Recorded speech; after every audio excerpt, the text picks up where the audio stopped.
Mark எழுதிய நற்செய்தி 15ஆம் அதிகாரம் 46 முதல் 47 வரை உள்ள வசனங்கள் இயேசுவின் அடக்கத்தை பற்றியும் அவருடைய கல்லறையை பற்றி பேசுகிறது.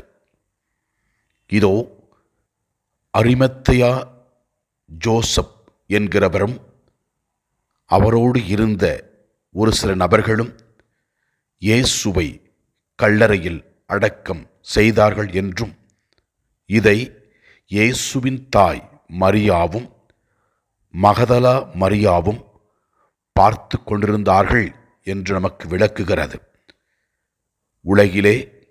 உலகத்தை படைத்த ஆண்டவருக்கு பிறப்பதற்கு இடம் கிடைக்கவில்லை. அவரை கல்லறையில் அடக்கம் செய்யக்கூட அவருக்கு இடம் யாரும் கொடுப்பதற்கு இல்லாமல் இருந்ததை தெளிவுபடுத்துகிறது.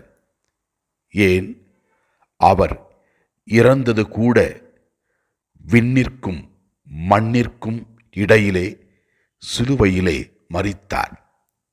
ஆனால் திருவிவிலியத்தில் நாம் வாசிப்பது போல, கோதுமை மணி மண்ணில் விழுந்து மடிந்தால் அன்றி அது பலன் தராது என்று பார்க்கின்றோம். இயேசுவின் கல்லறை மாபெரும் உண்மையை வெளிப்படுத்துகின்றது. யாருடைய உதவியும் இல்லாமல் கல்லறை காலியானது.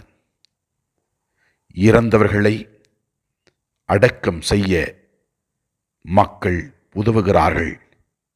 அடக்கம் செய்யப்பட்ட ஆண்டவர் கடவுளின் வல்லமையினால் கல்லறை காலியாக வைக்கப்பட்டிருக்கிறது.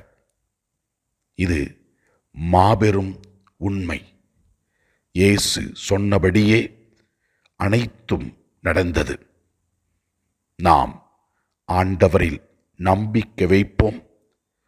கல்லறை உணர்த்தும் உண்மை உண்மையாகவே அவர் இறைமகன், கடவுள்.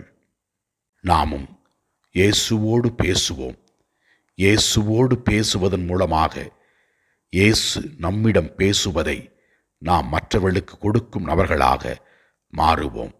மறு கிறிஸ்துவாக வாழ முற்படுவோம்.